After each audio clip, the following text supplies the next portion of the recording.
Hello, and welcome to another Rangru cast from me, Rangru, and today we have another 1v1 from the Wargame Bootcamp Discord Hardened tournament.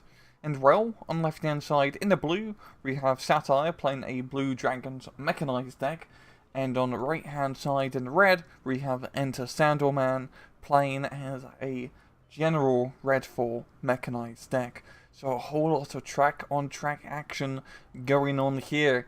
And it seems like this little bird is going to run afoul of a Tunguska, and indeed it does. That Tunguska does not care what comes towards it because it's a bloody Tunguska. It will shoot down anything that has rings or rotors, or both.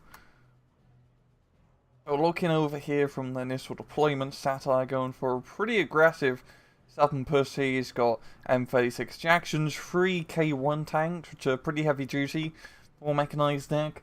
You gotta realise that Sandalman also being mechanized, his best tanks really are those M84s. So a pretty even fight really between both. It's got some BMP3s moving on through.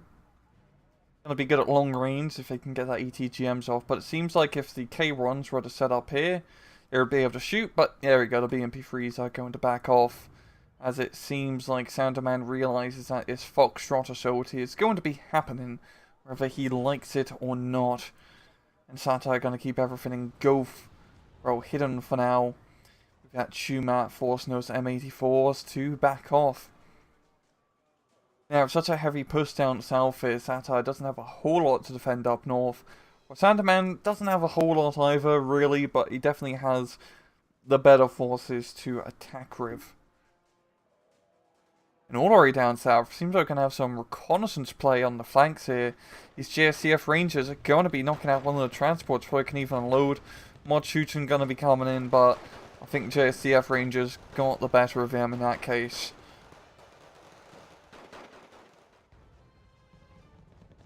And we're seeing some smoke mortars trying to block off that Shumat.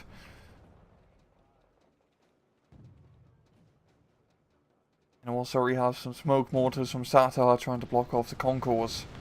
Or not block them off, but just blow them up, which also works. We've got an SU-25T. Rather interesting choice. Usually don't see people taking out the T, especially in one of the E1 shooter. It's rather high price, and there's not many chances you really get to shoot off all 16 of those ATGM missiles. But it's definitely a fun unit nonetheless. K1s are still alive. They're going to be turning off all their guns, as they definitely don't want to be shot at by that flying tank.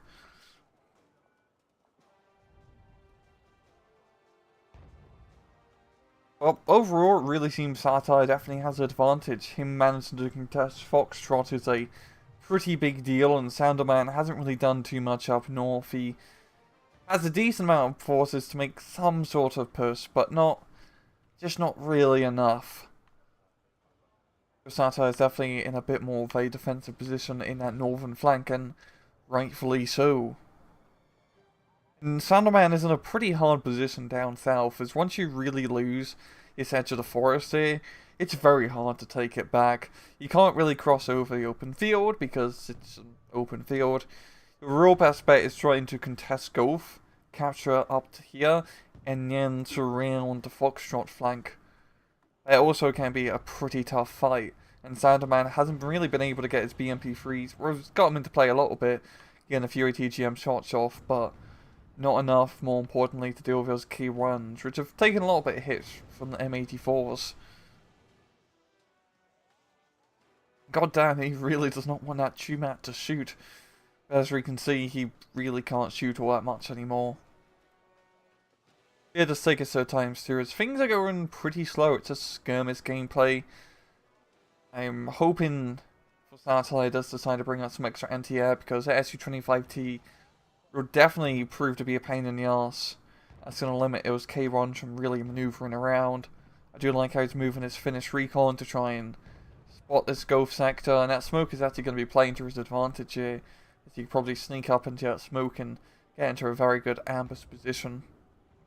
And we're going to be seeing well, I was about to say first major CV, but Hotel has been captured for a little bit. And Sandalman is going to be rather smart and try to capture Charlie, as he does not want to be losing by a +2 advantage, especially when you can easily deal with it by just capping one of your home sectors.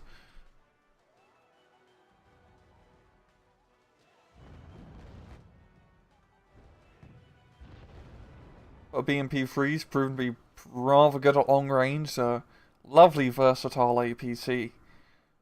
Probably one of the most powerful APCs in the entire game, just points to points value in terms of actual damage it can dish out.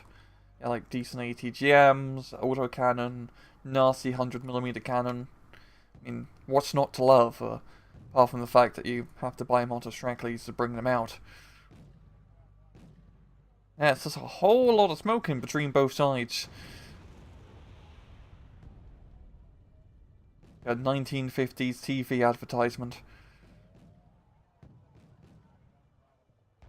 I do love seeing this good smoke player really just negating any ATGMs from being used.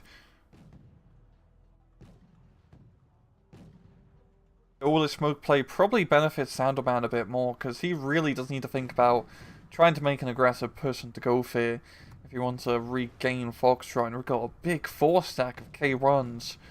Big brain move having them so close together. Here comes the SU-25T. Gonna be taking some anti-aircraft fire. Oh, that Hawks is gonna knock it out, and that is an expensive loss. It's 200 points of pure Soviet air power here, just gone. It hasn't managed to knock out a single K1. I believe it only killed an APC or two. And that's the problem with the SU-25T. It's great if you have total air supremacy and your opponent doesn't have any anti-airs. You can just fly around on circles and throw off ATGMs like it's a birthday party. But usually in 1v1s like this, when you get ATGM planes, you just want them to come in and get the hell out of dodge before anything can blow them up. Especially when it's 200 points. Once again, just a very passive play. I mean, Sandalman may want to think about trying to push a bit heavier up north here. Definitely build up a bit more of a force. Well, I think he's going to I don't know what he's really doing. He's just kind of setting up a defensive line, but he doesn't have the map advantage just because of the fact he's lost Golf. Or Foxtrot, my bad. And you're going to be seeing a CV snuck into Foxtrot just in a minute, which will give Satyr a lovely +1. GSCF Rangers spotting the sissies, but the sissies can't fire back. As all their guns are off. I do like how they're still using essentially World War II era submachine guns. I mean, it's a good submachine gun to be fair.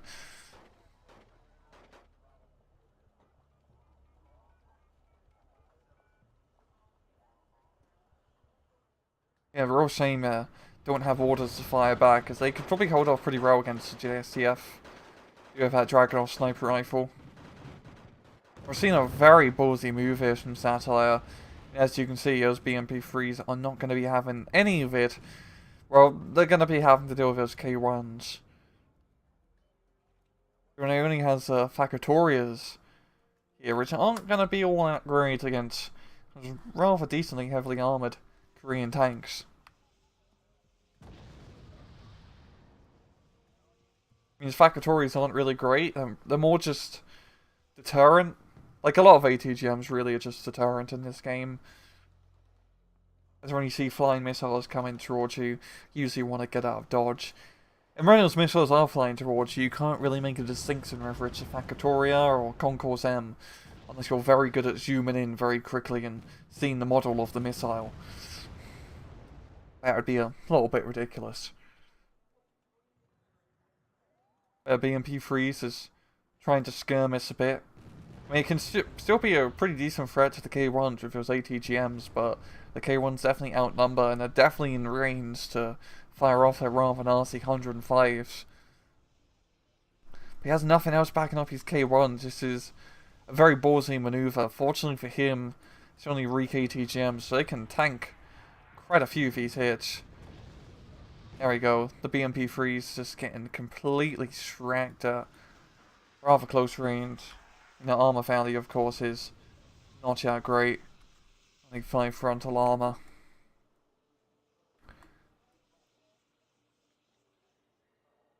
You know, personally, Kiss Sandalman really should be able to punish his key runs. There's no infantry support, there's no recon support, but he has nothing here that can really deal with him. He has some M84s, but he doesn't really outnumber him. This is definitely one of the few incidents or cases where he'd probably risk he had some Concourse M's.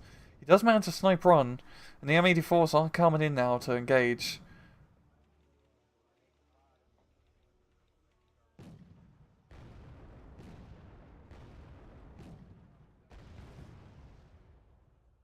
That skirmish is going to force the K-runs back for now.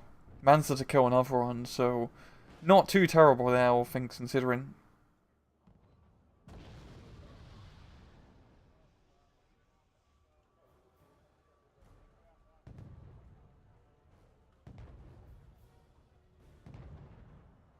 I brought the CV on to go finally. Here we go, we've finally seen a pursuit from Sandalman up north.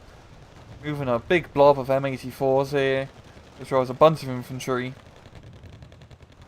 It's really, those M84s are going to be a pain, because there's no real heavy anti-tank here, as we can clearly see. Oh yeah, Satyr bringing in some flame troops, as well as I think another recoilless rifle, the M67 troops. Try and deal with those rather nasty tanks. I'm waiting for that Peace Pheasant to come in to just knock him out. Yeah, there we go. The KF-16s flying about. Are the M84s getting to cover in the nick of time? Yes, they do. Peace Pheasants are gonna have to bugger off for now.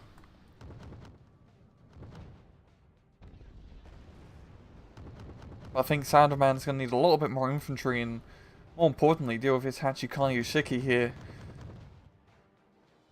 I think another RPG shot or Type 69 shot should make short work of that. If he can hit, of course. That's always the difficult part of RPGs. His M84 is in a very lovely spot. Because once you capture this forest here, you pretty much deny the supply line into Alpha. He's bringing in the recon helicopter to try and spot the M84.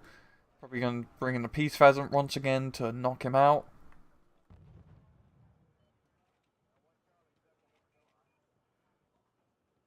These transports should get sniped there if Sandalman does move up.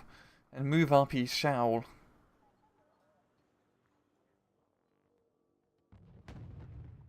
There we go. Now Satyr's going to have to rethink his supply route. And the K-runs, I believe those were the runs. No, he's got some more K-runs. He still has 2 down south. Being brought in to try and deal with the Yugoslavian tanks. Who needs K-runs when you got F4 Peace Pheasants, baby?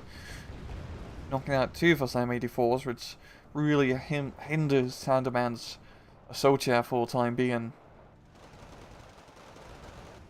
BVP is going to be backing up. Sanshies as they get into that town position finally. And this is a pretty big deal once you get into here. And really for Sandalman, just to make things even, he just needs to not even completely capture Alpha, but just hold half of it so he can keep it neutralized. It's not too hard to bring a CV in here, you can really hide it in this rather big forest. So if Sandalman completely captures north for most of it, and Satyr completely or mostly captures the south, it really just comes down to the Gulf point, really. Or Gulf and Bravo.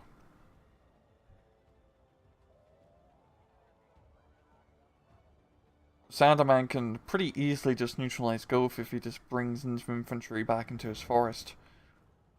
And it's really a forest you want to control. Even if you don't have any major intentions of capturing Gulf, if you let the enemy get into here, your supply lines into Bravo and Alpha just get completely buggered. And you don't want that to happen most of the time. You want your supply lines to work.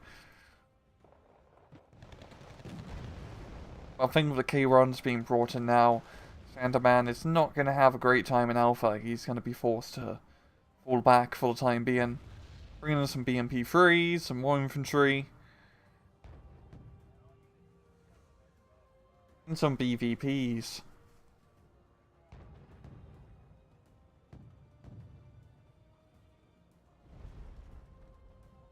So, not really a whole lot. I didn't know they could make KV tanks fly. going for that suicidal rush. Gonna be taking small arms, a lot of small arms in order to cannon fire. It definitely makes the KVs lighter than what they're used to.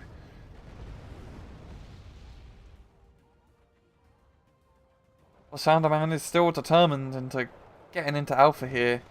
He was going to be losing the town point at least, which is a bit of a shame. He has a whole lot of infantry in this forest, which should be pretty easy to deal with. They're rather closely bunched up. You just fire some artillery, you drop a few bombs, and you pretty much just knock out that entire choke point.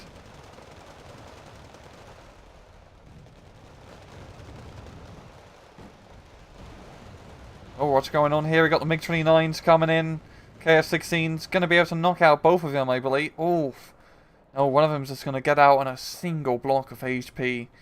Lucky bugger. You're seeing that CV being brought to Alpha. Satyr wants that +1 point advantage. If he puts one into a Foxtrot, he could get a +2. Unless, well, Sandalman does that as well. Main thing for Satyr is he's going to have Alpha completely under his control again.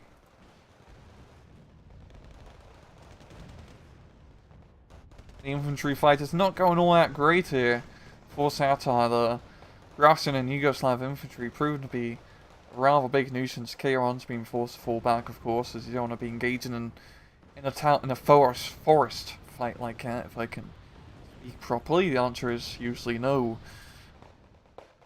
The BMP-3 gun getting in a little bit too close here. Yes, the ATGM can knock out that well, do a decent bit of damage to the K1, but, well, tank cannons aim a bit faster.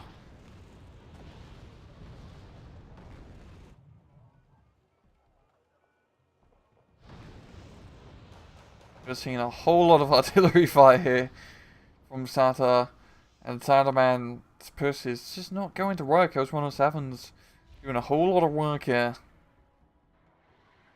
And a whole lot of fire from the Gongbyungs. I forgot they have access to the flash rocket launcher, or the thing that Arnold Schwarzenegger used in Commando. Wasn't exactly the most safest rocket launcher I've heard, as the rockets would sometimes leak the napalm propellant inside. It doesn't bode well when you shoot it.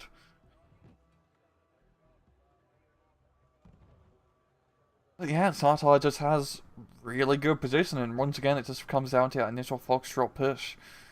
I mean, such a good area to really throw in all your forces into. Even if you end up losing Alpha, retaking Alpha is not as bad compared to having to retake Foxtrot, really.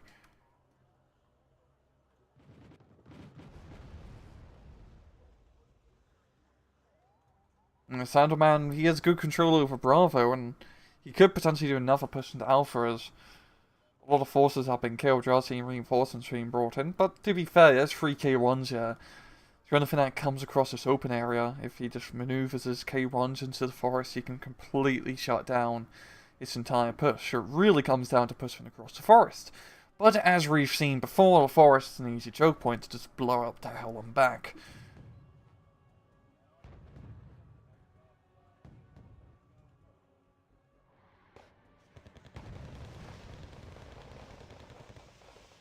Satyr is the one actually going to be making offensive plays here.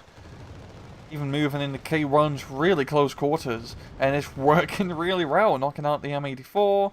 We've got some PG's edge here. But you're not going to do that much, as we can clearly see.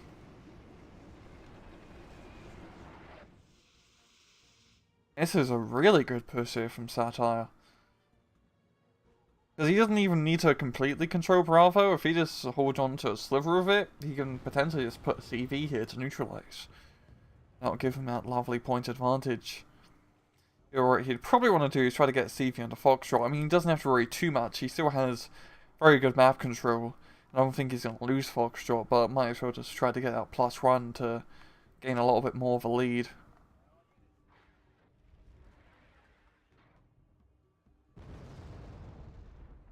That choke point also works in your opponent's favour.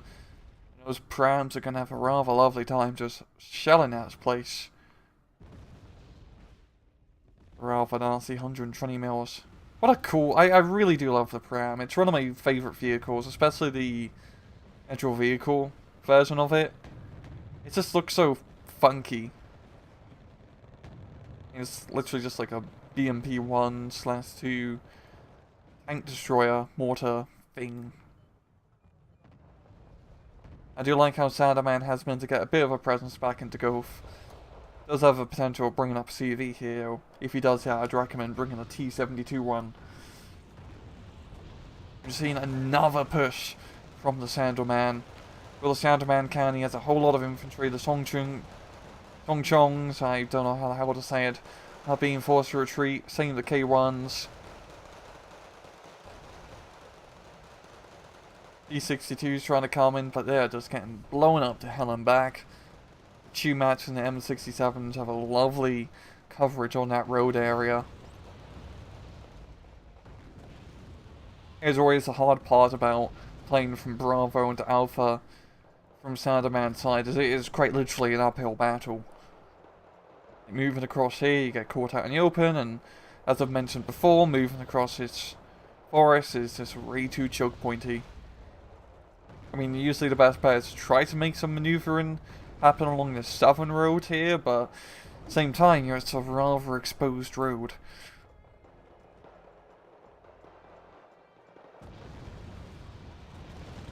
This is just going to come down to a stalemate once again, I believe. As Satyr is going to be able to clear it out, even bringing in some M36 Jacksons.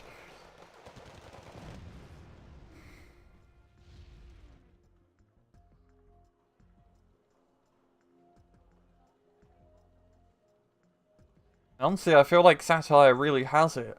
Even though he doesn't have a crazy point lead, Sandalman could definitely catch up if he does get that +1. He just has really good map control, and he's just putting on, you know, that offensive play in Bravo just to keep Sandalman occupied. And it's not like he's going to lose Foxtrot, that's just really impossible at this point. Unless we see some sort of crazy push.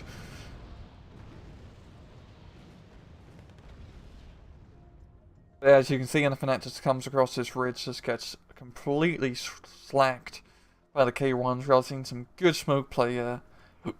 Pardon me, as Sandalman's probably going to try to gear for another push. Maybe rush infantry to capture that town. But even then, if he does capture that town, the K1s can just do long range fire. Like there's real much anti-tank here. The T-62s, but yeah, they're not exactly the best in terms of anti-armor firepower. And all real, I've seen a bit of a play here on Gulf. Oops, scroll wheel can work correctly. I can only scroll out, which is... There we go. Bit of a weird bug. Hopefully my mouse isn't breaking. I've had it for quite a while now. But yeah, we're seeing that push in the Gulf because, well, there's a CV being brought in here, and Sandalman is getting that all-important +1 because, by God, he needs it. Really, his best bet is just to, well, get a CV snipe somewhere. The Satyr is going to be bringing in a CV as his own to neutralize Foxtrot.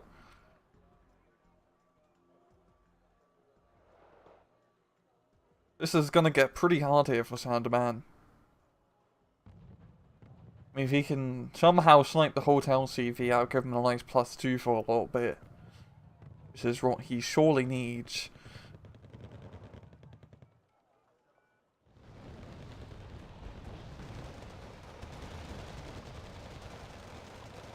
Yeah, just that choke point is bloody deadly, as we can clearly see. And Q-Match at long range. I mean, Sandalman's actually really trying to go into Gulf here, but we got a lot of Q-Match just scattered all over. And any person in the open is just going to get ATGM'd. And even got K1s on the hill. I guess that's not going to work, all things considering. And he's just going to be bringing in more forces into Bravo to try and push that choke point.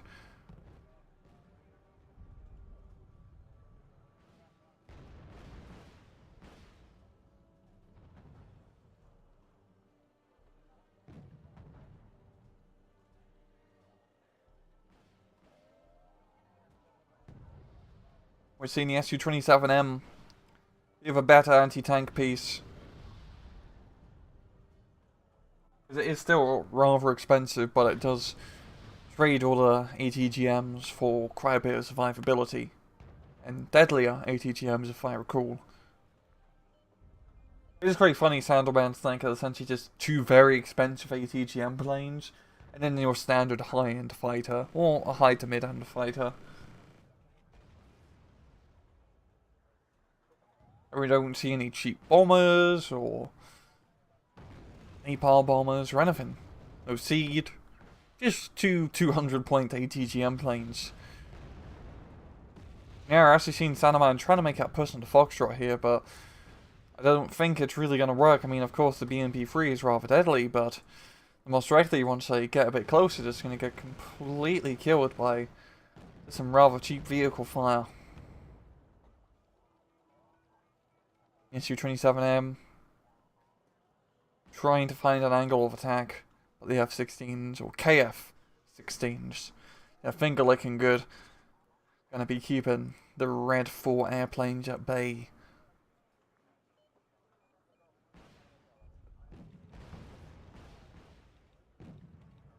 Every time he tries to bring it up, the KFC just says no.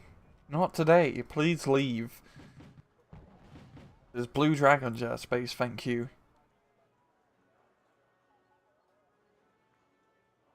Yeah, this is pretty much just going to be a GG at this point.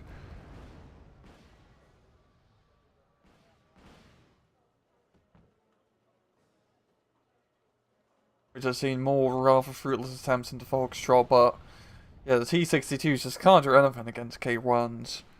He really needs some M84s of his own to try and push into Foxtrot. I mean, it has got good use of smoke to cover potential ATGM play, but it's just not going to work without the heavy armor. He doesn't have a whole lot of heavy armor. I mean, Satyr does have 2 cards of K1s, while Sandalman only has a single card of M84s. There we go. Yeah, be a good game. And yeah, Satyr getting a rather nasty KD advantage. Just being able to, you know, hold down Foxtrot at Killing Field, and up north at Alpha, another bloody Killing Field. But yeah, it really just came down to that map is rushing the Foxtrot point from Satyr's side is always the best course of action. It really just gives you that momentum that you need and rather easy CV capture points to just dictate the battle in your favour, essentially. And also just having the a lot of K1s helped him out in that fight, because like with a lot of Wargame battles, it really does just come down to the tank-on-tank engagements. And in those mechanized plays where both sides really only using mid-range tanks, if you just have more of them, especially K1s, which are lovely tanks, really works out quite well, as we can see. And yeah, I'm going to leave it off at this has been another Rangru cast. I hope you guys enjoyed it. And as usual, please just take it easy.